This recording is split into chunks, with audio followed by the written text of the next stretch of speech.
विश्व पुस्तक मेले दिल्ली के अंदर आयोजित प्रोग्राम में आज अर्जुन खटवानी जी की जो बुक है आईना दिखाओ उसका विमोचन किया गया है। और इस पुस्तक में क्या खास बातें हैं हमने जानने की कोशिश की उनके सभी साथियों से। आइए जानते हैं क्या खास बात है। आईना दिखाओ भाग 1 का लॉन्च किया और आपने इस पुस्तक को लिखा। इस पुस्तक को लिखने का सबसे बड़ा उद्देश्य और मेन उद्देश्य क्या है? नमस्कार, मैं अर्जुन खटवानी, लेखक, आईना दिखाओ, चित्तौड़गढ़, राजस्थान।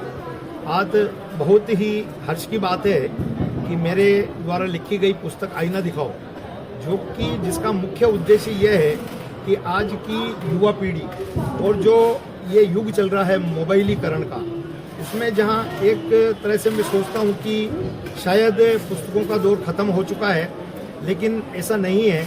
मेरा इस पुस्तक का लिखने का मेन जो उद्देश्य है वो ये है कि देश के युवाओं में हमारे देश की जो संस्कृति है, संस्कार हैं, रीति रिवाज हैं, उनको दर्शाना एवं उन्हें संरक्षित करने के लिए उन्हें प्रेरित करना, तथा साथ ही में हमारे जो अधिकार और कर्तव्य हैं, सिर्फ सरकारें हमारे से जो हमारे को मौलिक अधिकार दिए हैं उनका भी मैंने इसमें जिक्र किया है। साथ में एक सुसभ्य नागरिक को जीने का जो अधिकार होता है और जो उसका कर्तव्य होता है वो निभाता है, लेकिन सरकारों का भी कुछ हद तक एक वो होता है, उनकी जिम्मेदारी होती है कि एक आम जीवन नागरिक को हम कैसे जीने के लिए दे सकते हैं। आज युवा जैसे नौकरियों के लिए परेशान हैं, बेरोजगार हैं, पेपर लीक हो रहे हैं, उस पर आत्महत्याएं कर रहे हैं बच्चे।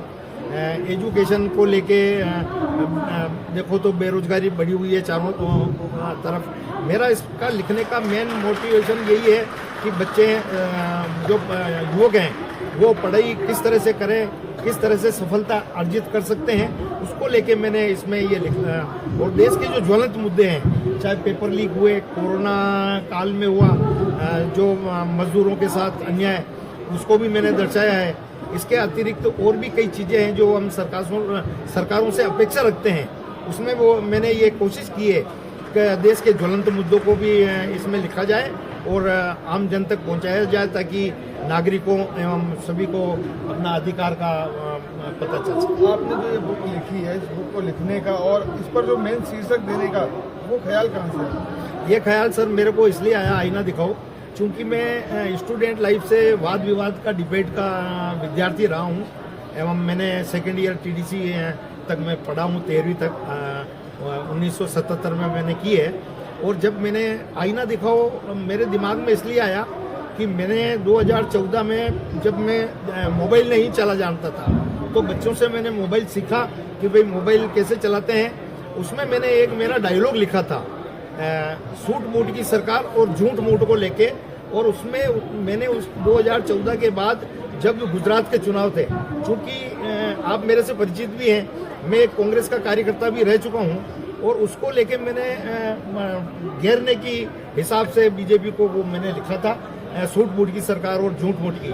तो वो राहुल गांधी जी ने जब बोला मंच पे तो मेरे को लगा कि मेरी कलम में कुछ लगता है कि जो अच्छे लोग इसको अगर एडोप्ट कर रहे हैं तो मेरे को कुछ लिखना चाहिए। तो मैंने इस शीर्षक को चूज किया आईना दिखाओ का, और फिर सरकारों को और जनप्रतिनिधियों को और जो प्रशासन के नुमाइंदे हैं उनको ज्ञापनों के माध्यम से लिखना शुरू किया। और मेरी किताब में आपको सारी चीज़ें वो मिलेगी, किसी पार्टी पॉलिटिक्स से कोई लेना देना नहीं है मेरा। मैं सिर्फ आईना दिखाओ पुस्तक इसलिए मैंने ये टाइटल चुना क्योंकि मैं प्रशासन को और जनप्रतिनिधियों को जागरूक कर सकूं और आम जन को फायदा मिल सके। इस पुस्तक के माध्यम से आप युवाओं को आईना दिखाना चाह रहे हैं, राजनीतिक लोगों को आईना दिखाना चाह रहे हैं, किसके लिए ये सटीक है?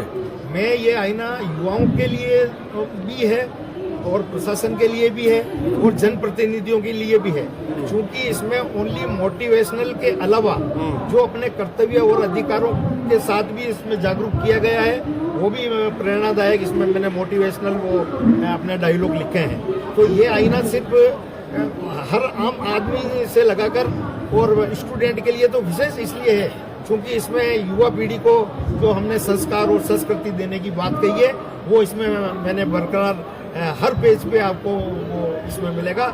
ये 89 पेज की पुस्तक है जो कि सिसोदिया साहब ने, हमारे मित्रपाल जी सिसोदिया, जो जिज्ञासा प्रकाशन के एक अच्छे मेरे मित्र भी हैं, और आपने भी मेरे को मोटिवेशन किया कि अर्जुन जी आपको जरूर किताब लिखनी चाहिए, आप एक अच्छे लेखक बन सकते हैं। डिजिटल युग में अब ये तो पब्लिशिंग का काम कितना इफेक्ट करता है?